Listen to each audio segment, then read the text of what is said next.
Welcome to the Outdoor Adventure Lifestyle Podcast, where we dive into inspiring stories, thrilling adventures, and expert insights from leaders and legends across the outdoor adventure community. Whether you're an avid hiker, passionate camper, or adventure traveler, each episode brings you up close and personal with guests who've lived it, explored it, and made it their mission to share their experiences with you. Let's get after it. Welcome to episode 509 of the Outdoor Adventure Lifestyle Podcast. I knew this was going to be a good one as soon as we scheduled it. Francisco Antonio Miguel Niño de Ortiz Ladrón de Guevara, founder and president of Los Rios River Runners, has been running the Rio Grande and telling stories around the campfire for over 50 years. He's instantly recognizable by his black hat, shaped by the water like the basalt rocks of the Rio Grande. Cisco's stories come from his deep connection to the beautiful wild places of New Mexico and his strong connection to the Hispanic and Native American cultures of the area. His stories range from hair-raising accounts of his outlaw youth to hilarious anecdotes of his Catholic boyhood to hauntingly beautiful tales of love and loss. Welcome to the show, Cisco. Well, thanks for the invite. It's nice to be here, virtually. It's always good to chat with another river guy. I spent some time on the Kern River, about 6 years guiding, and rafted all over the world, so I envy you making a living rafting. That's awesome. It can be, yes. Yeah, that's right. That's right. There are some challenges sometimes. That's right. So you've been guiding and telling stories on the Rio Grande for over 50 years. What first pulled you toward the river? Oh, I guess gravity mostly, rolling downhill. The Rio Grande was close by, and it's in a dramatic, beautiful canyon. So being a young man with an adventuresome spirit and loving the outdoors, I was just naturally drawn there. You know, me and my friends were always looking for cool places to hike and hang out. And Right. of course, the river just kind of drew us. You know, the river has its own magic. It has its own energy that's nice to be around. And it's very refreshing, just not just physically, but mentally and spiritually. Yeah. You know, scientists have proven that water releases an energy, it releases ions that have the ability to balance the human condition, especially if you're open to that kind of thing. So it just felt good being, you know, next to, in, near, on, in the river. Yeah. Yeah. No, I can relate to that. Yeah, I spent, like I said, some time on the Kern, and I've never been down the canyon, did the San Juan, but you're right. Just being in that environment just seems to slow everything down, mellow, unless, of course, it's class 5 and you're doing some wild stuff. But right. Well, there is that whole adrenaline thing that, you know, young men of a certain age are constantly after. Yeah. So that was part of the appeal. Yeah, yeah. But even then, it kind of gets you pumped up and excited, right? That's what adrenaline does. But yeah, it still does, you know, and even in my older age here, I still get really excited and feel a lot of energy and, you know, even an adrenaline just looking at the beautiful, gorgeous scenery sitting on really flat water without any worries at all about having to tackle dangerous rapids. It's still thrilling. Yeah, yeah, it's beautiful, yeah. And I love your legendary black hat shaped by the river. Tell us the story behind that and what it means to you. Well, you know, growing up here in New Mexico, you got to have sun protection, and didn't like the smell or feel or the sting of chemical sunscreen. So hat is just a natural way to go. So for years, I wore a big, cheap straw sombrero. But when it got wet, it would sag down. I wouldn't be able to see out from under it. And then I won a dance contest. And people often ask, well, what kind of dance? And I always tell them, well, both kinds, country and Western. And I became a state champion of New Mexico. Wow. Held the title for 2 years, retired undefeated. But one of the prizes for that was a gift to the Man's Hat Shop in Old Route 66 in downtown Albuquerque. It's been there since 1947 and has every kind of hat a man could possibly want to wear. So I went in there, and my dance partner at the time picked out a 5-inch bull rider, which is a big, big hat. And so it's my first felt hat. That's what's really significant about it. Okay. My very first felt hat, because felt hats are really expensive and you kind of got to care for them. But right, the hat became necessary because in the big white water of the Taos Box, where I spent most of my career, it's got a lot of big rapids. The waves would break over the boat and splash you in the face, but you needed to be able to see because the route, the lines you had to catch were so tricky, you couldn't be bothered with wiping the water out of your eyes and not being able to see. So wearing a big hat, when you see the wave coming, you just duck and it glances off your hat, but your face doesn't get wet, so you have good vision all the time. So it's a necessary thing to safely pilot the big rapids of the Rio Grande. Huh, that's a great idea. Never thought of that. I've had that happen to me many times. And you're right. You kind of shaking the water and sunscreen out of your eyes for a few minutes. Big hat's a good idea. It's an excellent idea. Yeah, I love it. So growing up growing up surrounded by the rich traditions of Hispanic and Native American cultures, how have those roots shaped your relationship with the land and the water? I'm sure it's impacted you spiritually. Well, yeah, there's a deep, deep connection there. Yeah. It's generational. It's in my blood. I didn't really need to develop it a lot, although I noticed that some of my peers and my siblings didn't have the same draw to the outdoors that I did. Mm-hmm. So being outdoors, I feel a lot better. Mm-hmm. I don't like being inside.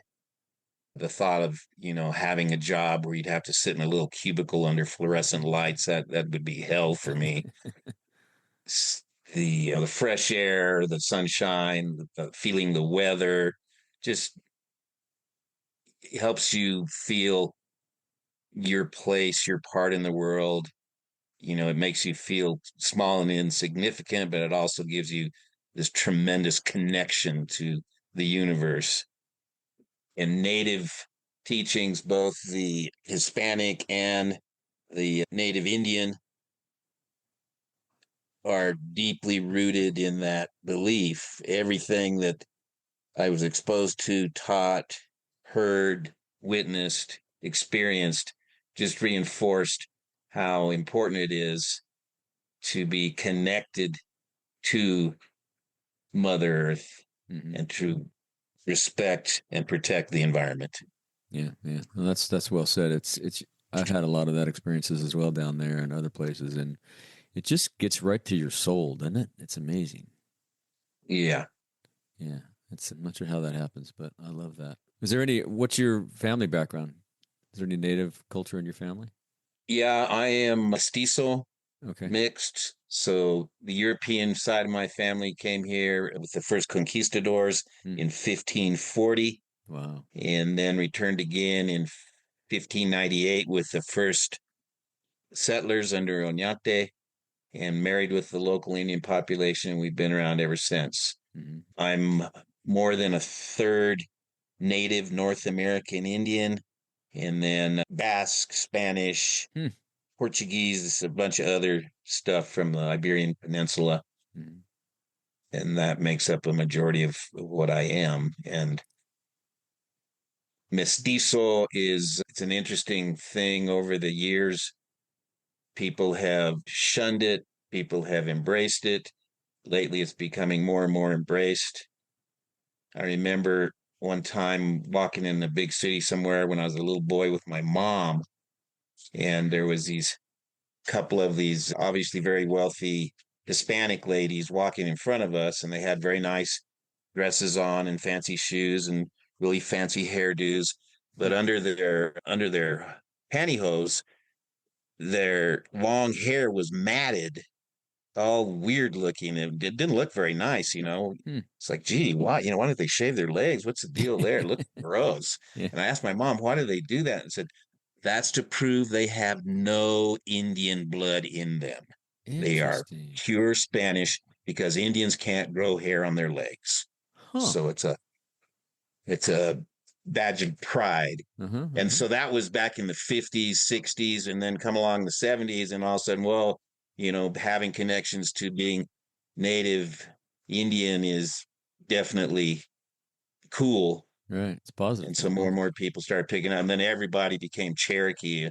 Got a little ridiculous out there. Everybody's grandmother was a Cherokee princess, and So, the tide shifted, but as the DNA testing became available, then people realized a lot of Hispanics, so yeah, I'm part Indian. I'm probably, 20% Indian, 10% Indian. And then when they did the DNA studies, like, whoa, Yeah. 60, 70% Wow. Native American Indian.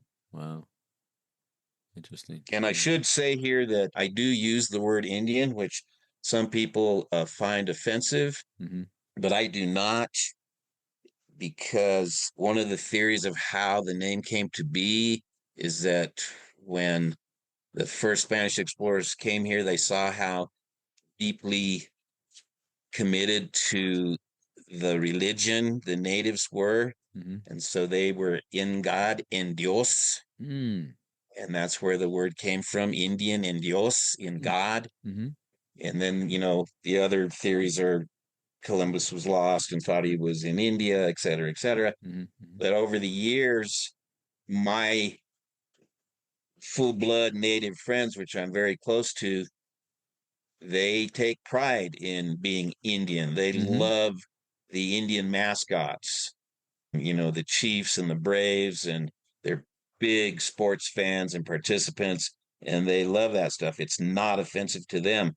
I asked some elders about this. How come some people are mad about it? I said, well, Cisco, what you're experiencing is that the Pueblo culture here up and down the Rio Grande that you're very close to and part of, we never got moved off of our ancestral lands. Right. Interesting. Yeah. We're still living on the same lands we always did before. Those people that are pissed off, they got moved off of their lands and put on reservations in areas that were completely foreign climates to them and mistreated, and genocidal kind of activities are going on. So they're pissed about that. Sure. And that's where they lash out at anything. I thought that was pretty interesting, but I think that more people are comfortable with Indian because we've used it for so long, and many native people are comfortable with it. Some aren't. If I run into those people, I try not to use the word. Sure. And so you use Native American, just as offensive. Who's this America person? Well, right. Americo Vespucci, his claim to fame is he's the first one that realized that the new world they were discovering was a continent. It wasn't just a bunch of islands, around Cuba and Haiti and all that. Yeah. No, it's a big old continent. He's the first one to discover that, so they named it after it. That's a great history story. That's when you hear that, it makes sense, and it makes you want to use the term Indian more. I would imagine. I mean, even as me sitting here just thinking about it, it's like, wow, that makes a lot of sense when you hear that history. Too bad more people don't get that. I love history. History is the greatest stories ever told. Yeah. Some of my native friends says, well, that's his story. You need to hear our story. That's true too. Yeah, that's a good point. Yeah, that makes sense. So Los Rios River Runners has been a staple in New Mexico since 1973. Good on you for hanging in there that long. And what inspired you to start Los Rios River Runners? Well, actually, I was working at a construction job. I was a carpenter. The Guevaras are longtime woodworkers, carpenters. And I had a job that paid me $2 an hour. It was big money, man. I was making like $16 a day. It was awesome. I had one of those jobs too. Yeah. And I shared a one-room efficiency apartment with two other guys. And one day we get a call, and it's this guy named Doug Murphy. Now he's known as Doug Scott. He's a fairly well-known artist, sculptor, and author. And he said, I hear you boys know how to row the Taos Box. And I said, yes, sir, we do. He said, well, come up to Taos. I've got jobs for you. So we came up to Taos, and he put us on the river and paid us $25 a day. It was awesome. Big money. Big money. Yeah, we're loaded now. That's funny. And so then I worked for Doug for 5 years, and then Doug found Jesus. I didn't know Jesus was lost, but Doug found him. And Jesus told him, get rid of the rafting company. So then he turned it over to the senior guide above me, and that guy made a mess of it. And then the pieces fell into my lap, and I kind of put them back together. So I took over in 1978, but I've been working since 73, and the connection is very strong between me and Doug in those early days. Cool. Yeah, it's I don't know what it is about I guided on the Kern for about 6 years, and it still pulls me. Every time I drive by that area, I just want to go back over there and hop in a boat. I haven't been in a boat in a while, but it's something about rafting and the water and sleeping under the stars. It's magnificent in my view. It's the best. Yeah, I agree. 100%. How has river guiding changed over the decades? Oh gosh. Well, the equipment is the main thing. There's two things. There's the equipment has changed tremendously, Mm-hmm. and the availability of water. Mm-hmm. Mm-hmm. And back in my day, we had a lot of water. We could count on good water levels through the Taos Box, especially. That's the section of the river that has big rapids. It's 4+.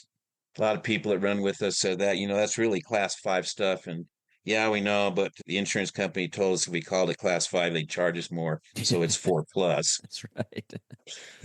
That's And smart. it takes a certain level of water, a certain amount of water to be able to negotiate those rapids. Mm-hmm. Doesn't happen every year now.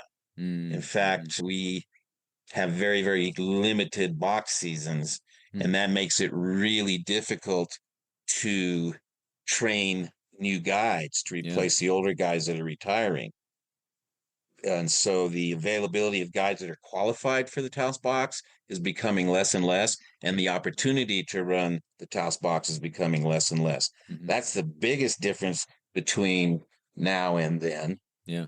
It's interesting, the dendrochronology studies, the tree ring studies show that in my heyday, through the 70s, 80s, into the 90s, that was the wettest years in the last 2,000 years. Wow, really? I did not know that. Holy cow. That's when I guided as well. Holy cow.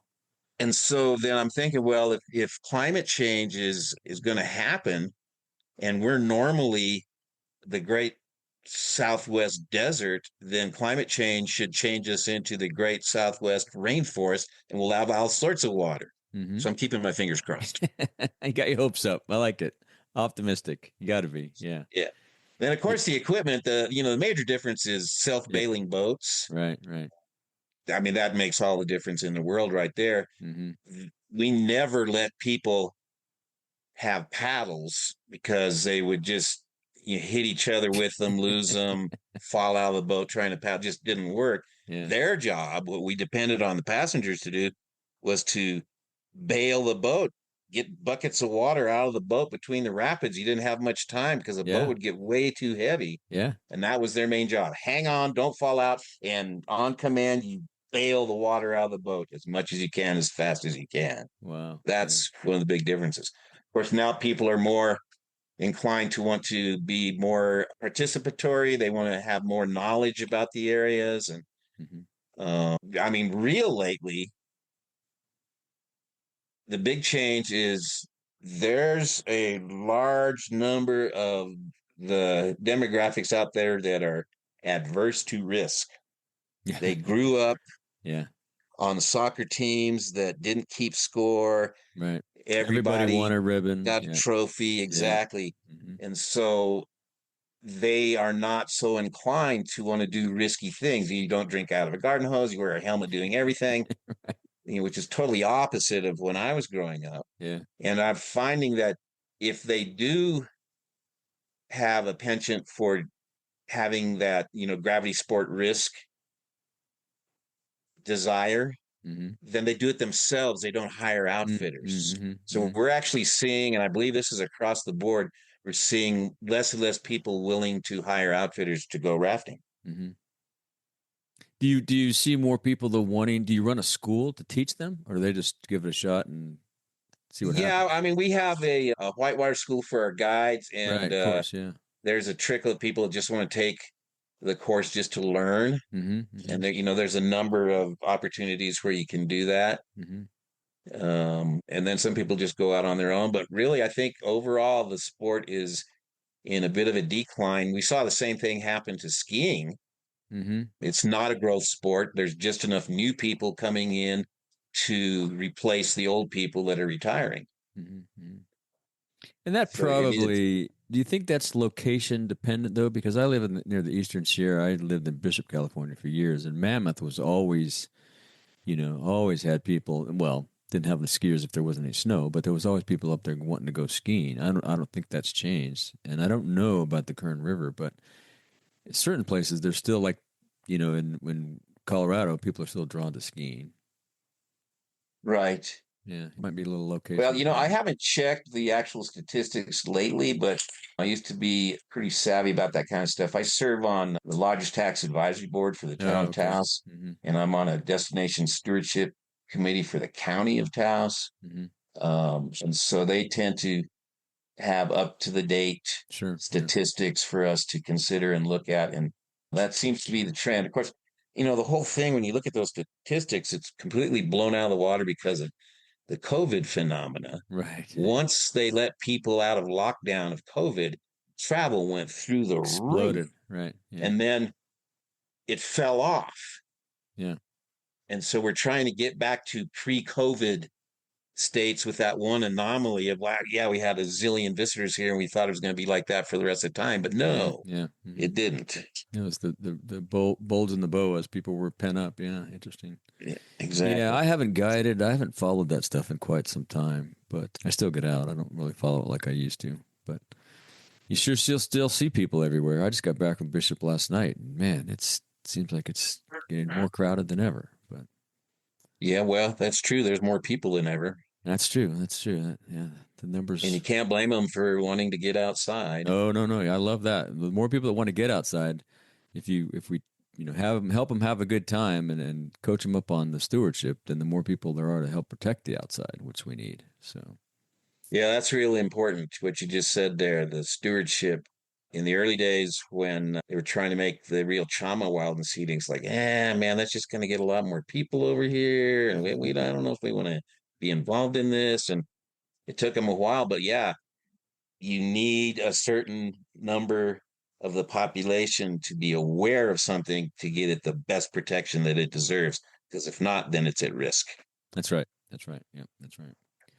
So you described kind of a trade-off. Yeah, totally trade-off. Definitely, yeah. So you've described your stories as ranging from outlaw tales to Catholic boyhood mischief. Is there a favorite wild youth story you love to share around the campfire? One of those escapades you were on that just sticks out? Well, so you're probably like me. You have so many of them. Which one do I want to pull from the repertoire? Right. Well, for me, it's easier because most of them would be inappropriate for a public broadcast. Yeah, gotcha. Well, you know what? You can just say whatever you want. There's no. I don't hold that. Well, let's see. I think just an example of how crazy we were when we were kids. There's a good buddy of mine. His name was Mark Johnson, and he nicknamed himself Crackers. So everybody called him Crackers. I love it. And he was big for his age, had a deep voice, and he was one of those kids that could pass for a lot older. Mm-hmm. And so he was a go-getter, and he went and made a deal where we could buy booze at wholesale prices. Wow. Because he would put on, that's awesome. He'd put on a thick pair of glasses, and he could act the part, man. He could do it. You could easily believe this guy was in his mid-30s. Easy. And so he made a deal. And so we had a pretty good source of alcohol being underaged. And one of the things that he helped us invent, I'm sure, I blame a lot of stuff on him because he died many years ago.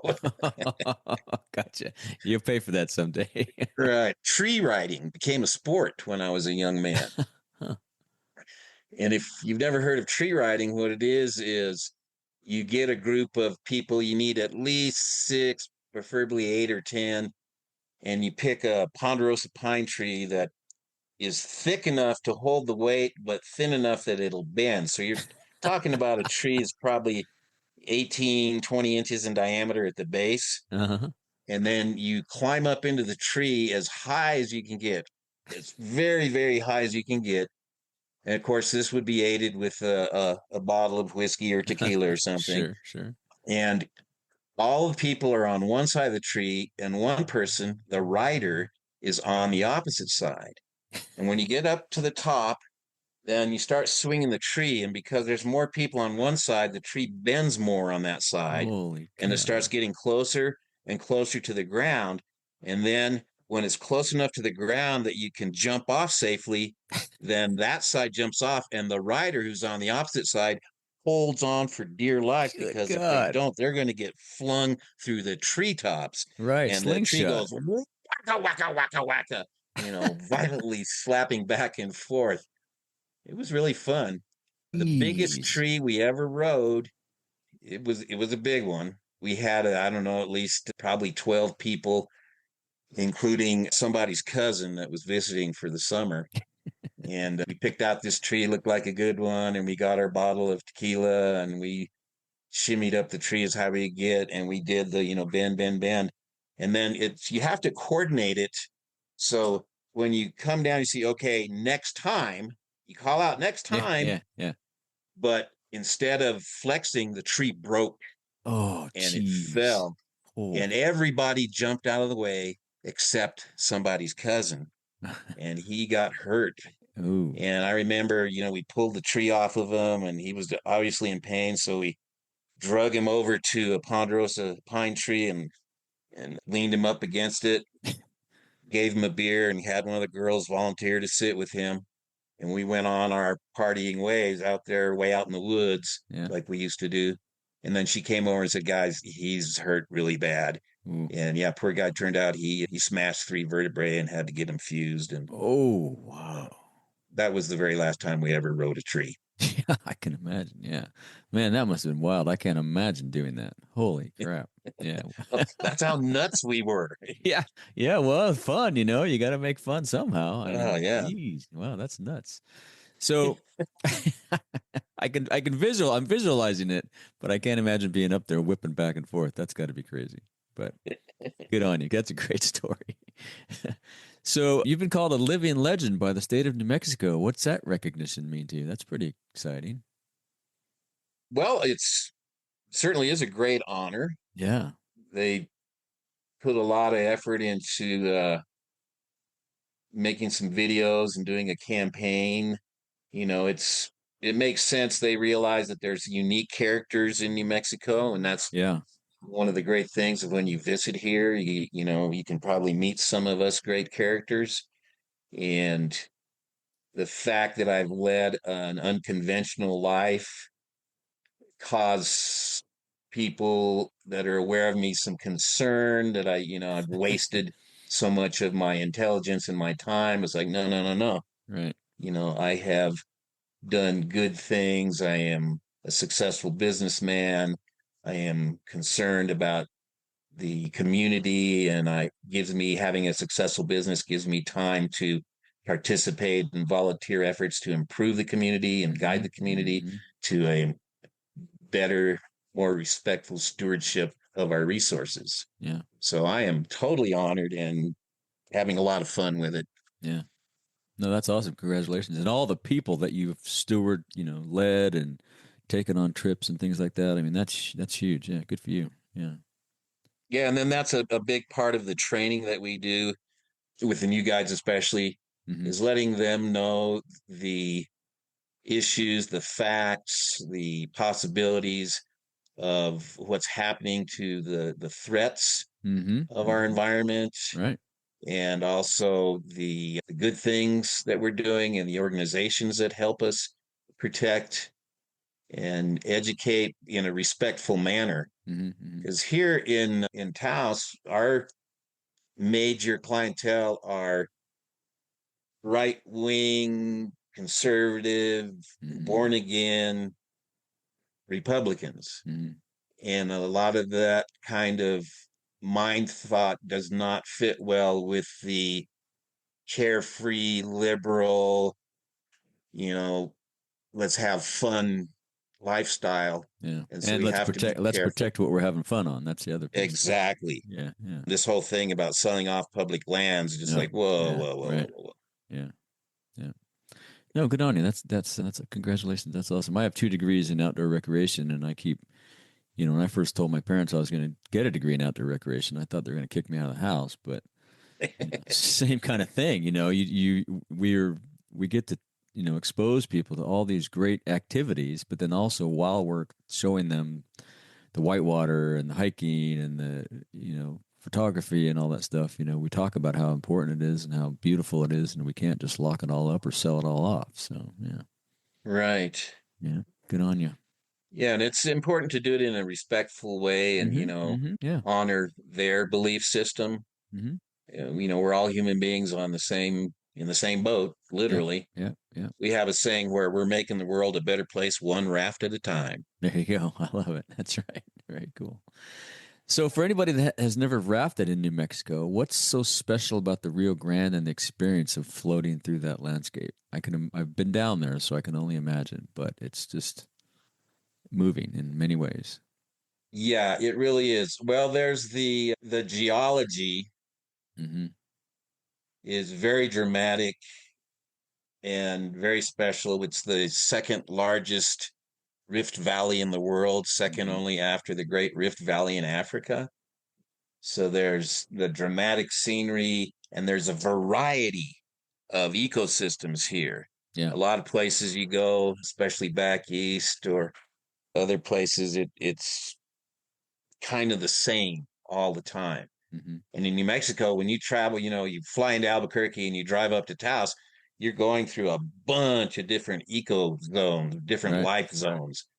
And the variety is one of the main things that make rafting in New Mexico very unique, but also the culture, the close connection to culture that these outdoor activities have.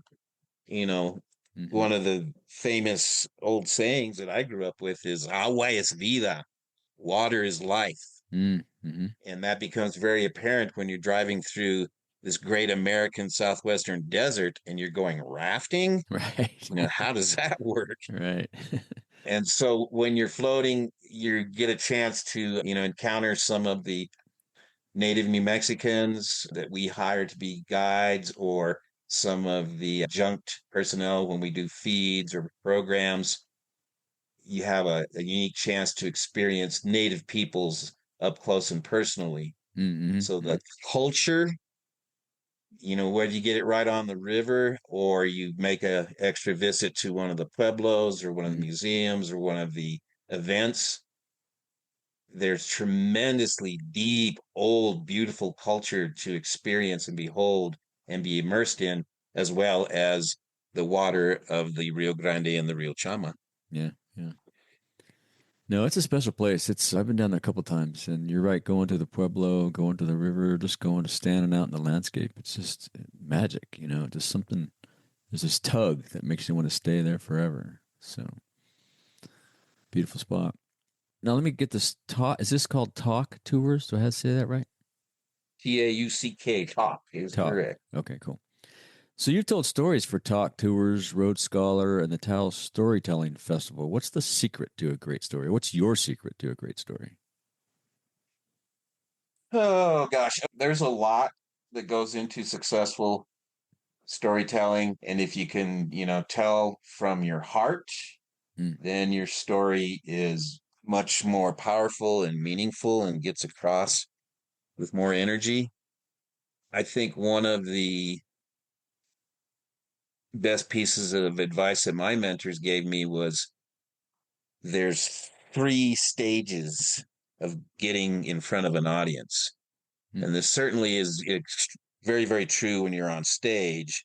And it is somewhat true, I guess, when you're doing these podcast, mm-hmm. modern technology things, because the three stages are: you're so nervous, you have so much stage fright, you're just barely able to function, you're just hoping to make it through, you're just scared out of your mind. Right. And I imagine that can happen, being interviewed on a podcast too. Mm-hmm. And then the second stage is you're going to conquer that fear, you're going to dominate that fear, and it's not going to scare you, and you're going to be the boss of this and take control. Right. And that works, and that creates a certain style and energy of a story. Mm-hmm. And then where you're trying to get to is you connect with the audience. Mm-hmm. You're open to their energy. You're open to the energies of the universe, of what's happening in your life, et cetera, et cetera. And when you're able to connect like that, then the gates of creativity just open up, and man, is that a fun ride. It's amazing the stuff that you can come up with, and just the flow and the tone and the timing, just everything goes smooth, great, creative, successful. And if you can get to that point where you're comfortable and you open up to the energy of the audience, that's the goal right there. That's when you've achieved the very best storytelling energy there is. Yeah, I agree 100%. You can feel it too, right? It just energizes you. Yeah. Yeah, it's like electricity going through your body. Yeah, that's really Right. cool. Yeah. And so when I was thinking about, how does that work over modern technology like a podcast? And I realized that there's so many different ways to connect to people, that this modern technology has allowed us to reach people on a different kind of energy level that depends on modern technology, but is still connected to the very real and powerful energies that make face-to-face storytelling so much fun and rewarding. That the energy still exists even over technology. Yeah, no, I think you're right, and I think it's the voice, right? I think your voice is your biggest superpower, because every one of our voices is different, and we have so many ways to, through inflection and enthusiasm and sadness and all the things, that's the beauty of a podcast, is you get that voice piece. You don't get the visual of someone on stage, or sort of, because we all have facial expressions and things we act out when we're telling stories, but the voice is pretty powerful. That's what I love about it. Yeah, that's true. I mean, a big part of my storytelling are my facial expressions, or my gestures, body posture, etc. Right. So being, on a broadcast is a little more limiting, but it's just, it's just a different instrument. But you can hear it come through. I can hear the excitement that you tell you some of the stories you've told, right, and some of the things. So it all comes out one way or another. So you've been to some wild places, done some crazy things, wild rapids, calm stretches of river, a lot of wild stuff. Is there one moment that really just took your breath away, or a place you go to that takes your breath away? You go back to over and over? Either one of those? Yeah, two things come to mind. One is there's a stretch of the Rio Grande del Norte National Monument, part of America's first wild and scenic river system, called the Orilla Verde, Green Banks. And it's mellow. There's only a couple of tiny little rapids, no big deal. And there's the whole thing is absolutely stunningly beautiful. It's in a deep gorge. And there's one place there where there's a boat ramp where if I have time, I can just swing off the highway and go a couple miles up the road and just stand on that boat ramp and look down the canyon at this dramatic, gorgeous, incredibly beautiful view, especially in the evenings or the early mornings. And I never, ever get tired of that view. It just is so refreshing. If I need to recharge my batteries, reset my thought process, and I do that. That's and then great. Another thing that popped in my mind when you asked that question was, years ago, me and a couple of buddies were doing exploratory trips in the Copper Canyon down in Mexico, the Divisadero, Cañón del Cobre.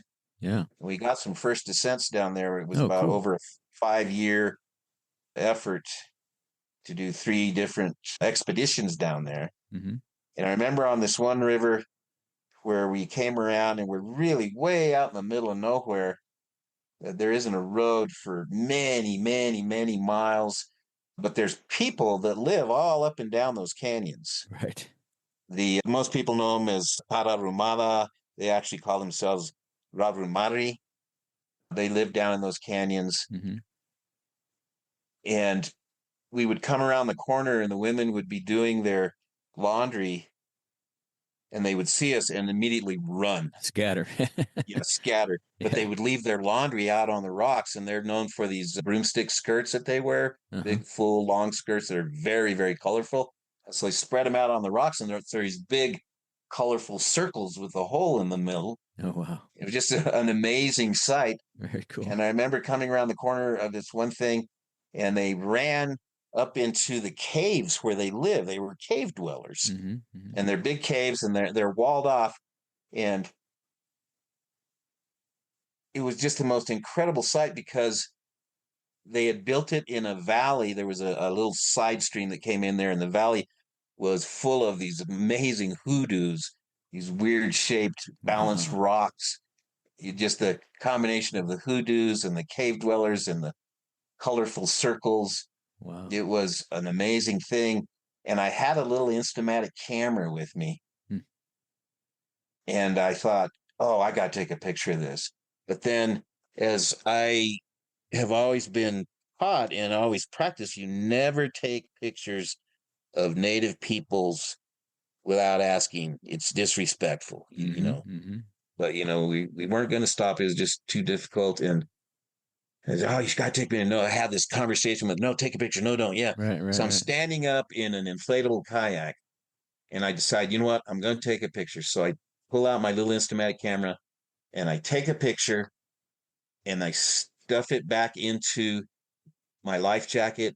And right then I hit a sleeper rock, and I fell to my knees, and the impact, the camera fell out and hit the inflated floor of the boat and bounced into the river. Oh, that picture was not meant to be taken. Nope, it was not meant to be taken. That's I should have listened to myself. Yeah, that's awesome. Wow, yeah.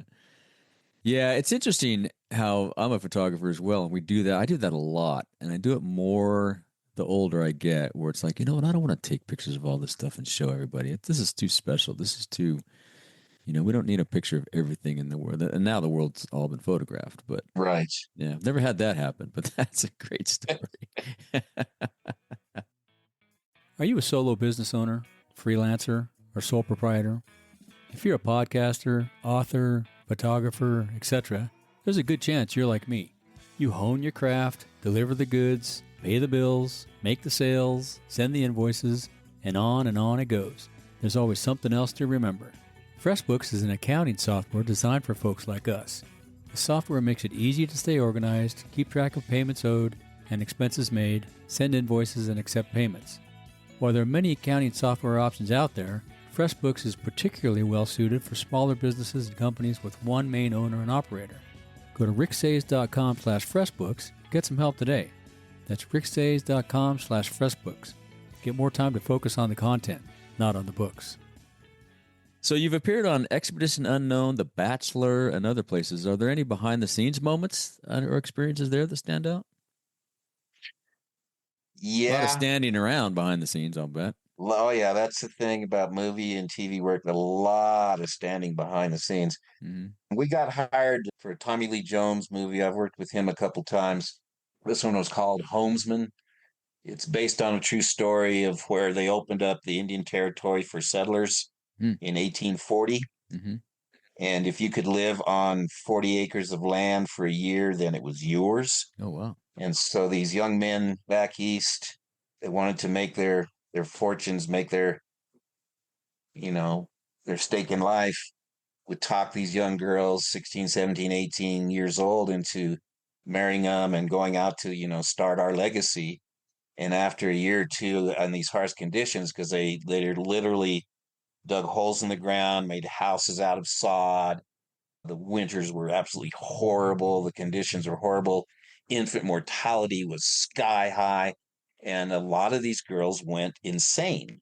And if the families of these girls were wealthy enough, then they hired these guys called homesmen, and they would come and track the girls down and bring them back home. But because they were insane, they actually had to lock them up in a locked wagon with bars on the windows and stuff so they couldn't escape. And so we were filming this story, and We had to be there. We had to be ready to go at 6 a.m., which means we have to be there at about 4:30 to set up all our stuff. Right. Safety, camera platforms, dynamic ferry crossings with ropes and whatnot. As we're ready to go at 6 o'clock in the morning. Mm-hmm. And 7 o'clock rolls around, 8 o'clock rolls around, 9 o'clock rolls around. They don't call us into action until 6 o'clock that night. Oh my God. And we can't take a nap. We have to be ready because when Yeah. they say, Los Rios, go, then we have to be there. So, I'm just completely exhausted and, Wow. hadn't slept. And so then I've worked a lot of movies, and this is the first time I ever heard this because this was actually filmed at night. Mm-hmm. And so the sun was starting to come up in that real early morning light, and the director yells, hurry, hurry with the next scene. We're about to lose dark. Hurry, hurry. We're about to lose dark. Well, okay. So the scene, as we were dismissed and, dismantling our stuff, but we had to stop every time they filmed because, it's too noisy.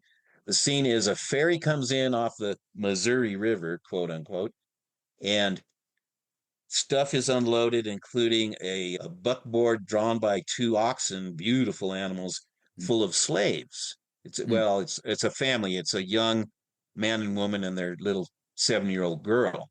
Mm-hmm. And then after those exit the ferry, then Tommy Lee Jones and the wagon load of crazy women get on, and that's the end of the movie there. And they've gone to a lot of trouble to set up the background. There's a little town with vendors and livestock, and everybody's in costume. And when you look at it, you're just like, looking back in time. So here I am, completely sleep deprived, and I'm standing next to the actors who are playing the slaves. And Tommy Lee Jones comes over, and he looks at the little girl, and he's talking to him. Okay, you guys know what to expect here. You're playing slaves in the late 1800s. And he looks at the little girl and he goes, you know what a slave is, don't you? Yeah. And she just shakes her head no. Yeah. And he goes, oh, well, back in the 1800s, oh, you're going to be a big star, and walks off. So then they shoot the first scene, and their ankles are chained together and their wrists are chained together, but sitting in the buckboard, you can't see that on camera. So cut. And so Tommy Lee Jones goes over, and I'm standing right next to him as he personally is supervising the placement of the chains on the slaves. And he's in costume. And he's taking their wrists, which are chained together, and chaining them to a collar that he had put on their necks. So you can see that they're chained to be more dramatic for the movie. Right. And the look on the little girl's face when they were putting her in chains, and the whole scene of everybody in costume, and I'd been up all night. It was like I'd been shot back in time. Yeah. Magically, I was there watching the white slave master place chains on the black slaves. Wow. Must have scared the hell out of that little girl. Oh yeah. Yeah. Yeah, she was in tears. Jeez. Yeah. Wow. That would stand out. I would remember that for the rest of my life. Yep. So how do you see storytelling as a bridge between cultures? We talked a little bit about this, but you have such a rich place layered, in cultures and landscape down there. It's phenomenal. Yeah, I think storytelling works in that it helps create a bridge in the gap between the different cultures. And the bridge is built out of, we do have some things in common. And while you're really different, there's strong differences. But we're all human beings experiencing this life in different ways, but we're here at the same time. We have ancestry, we have history, it helps build respect. The fact that somebody would want to sit there and listen to you tell your story is a great amount of respect. And it's a two-way street because I always want to hear what they have to say too. I've learned a lot through my storytelling sessions. Right. Yeah, so it's a form of communication that is as old as humanity. Yeah. Yeah. And I think I love it too because it's also a way to get across, your experience or your life beliefs or whatever in a way that they can understand as opposed to just, superficially telling, well, I do this and move on, right? If there's a story that goes along with it, that just cements everything that much stronger. Right. It makes an emotional connection. There you go. Yeah, right. Yeah, right. That's the key to everything. Right. If you're going to, remember something, if you're going to be able to utilize something in the future, you have to have had some kind of emotional connection to it, Mm-hmm. whether you were scared, happy, sad, in love, whatever it is. Once the emotion part of your brain is triggered, then you got that for a very long time. And that's another beauty of the podcast, I think. Video, you can always see things, but podcasting, the human voice is just, the inflection and the tone. I mean, when you're telling a story, when somebody's excited about it or not excited about it, it just comes across clear as day. So I love that about it. Yeah, and in these technologies, which do have some limits to them, it allows the participant's brain to kick into a deeper acceptance, deeper level of gathering the information that's more connected to their own personal stuff. They get to use their own imagination. Mm-hmm. The more you trigger their own imagination, then more power the story's going to have. Yep, you nailed it. That's it. Yeah, that's right. Love it. So, looking back on your life on the river, what legacy do you hope to leave behind for your kids, your community, and the generations of rafters and listeners that come behind us? Well, I have worked for many, many years for the protection of the rivers that we love, the Rio Grande del Norte and the Rio Chama. My involvement in that goes way, way back. I've dedicated thousands of man hours and made many trips to DC and various lawmakers' offices and giving countless free raft trips to VIPs that could help us with these efforts. So the legacy I want to leave is to make sure that the protection of the wild and scenic river, the national monuments, and the wilderness designation of the headwaters remains intact and will be strong for generations to come. That's what I want to leave. That's a good one. Yeah, I don't think you could leave a stronger one. That's fantastic. Because if it's not protected, God help the people that come after us. Is there a favorite place you like to camp or just eddy out for a break on the river, or just someplace you go, got to get out of the house? Well, one of my favorite places to go is the Rio Chama. It doesn't have big, gnarly whitewater. It has rapids enough that you have to pay attention and makes it interesting, but it's nothing overwhelming. And it's a true wilderness area. It's stunningly beautiful, multicolored sandstone layers, and it's heavily regulated by the federal regulating agency. And I found out recently that, the popular rivers are on a lottery system, whether they'll let you go or not. And the average for the popular rivers is 1 out of every 47 people that applies is allowed to go. Wow. The Rio Chama, 1 out of every 147 is allowed to go. That's good. So I have the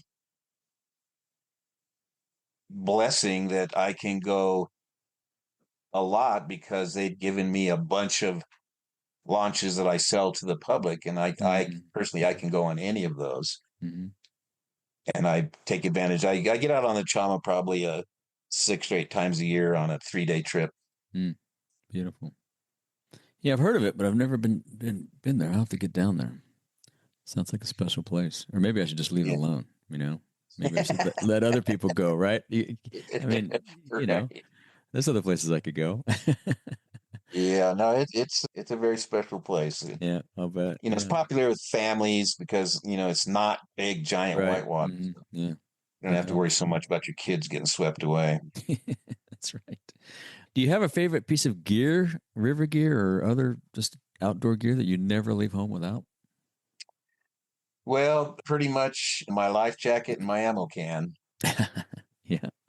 It's got, everything that I need. The life jacket is actually a a fishing jacket, so it has a lot of big pockets on it. So Mm-hmm. all my accoutrements I can keep in there. And the ammo can has all the bigger stuff that is necessary. But the life jacket, especially, I really don't go anywhere without it, because even if I'm going down to the big city or something, I'm going to be driving next to the Rio Grande for most of that drive. Mm-hmm. And, who knows what I'll run into. I've seen some stuff happen. People, drive their cars off into the river, or there's some kid trouble, or, mm-hmm. It's just nice to be prepared. Yeah, that's right. Yeah, that's good. I don't think anybody's ever said that one. That's a good one. Are you a big reader? Do you have a favorite book? I am a reader. Mm-hmm. I've read a lot of books, and there's so many.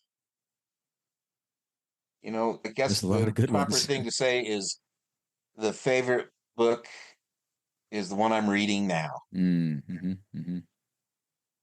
Yeah, that's kind of what I said. But I The think one I'm reading now, or the last one I read. That's what I right, said. yeah, that's it. But I think that the what's it called, the Emerald Mile. Oh my God, that By was a great Kevin book. Fidarco. Yep. Fabulous. Yep. One We of were the just best talking about ever. that this weekend. That was a great book. Yeah. Yeah. Yeah. And then another one I really like a lot is Moby Dick. No, another great one. Yeah. Yeah. Two classics. Yeah. Yeah. Awesome. Is there anything else you'd like to say to or ask of our listeners as we wrap up here? Well, I just like people to remember how lucky we are that we have public lands and waters to enjoy.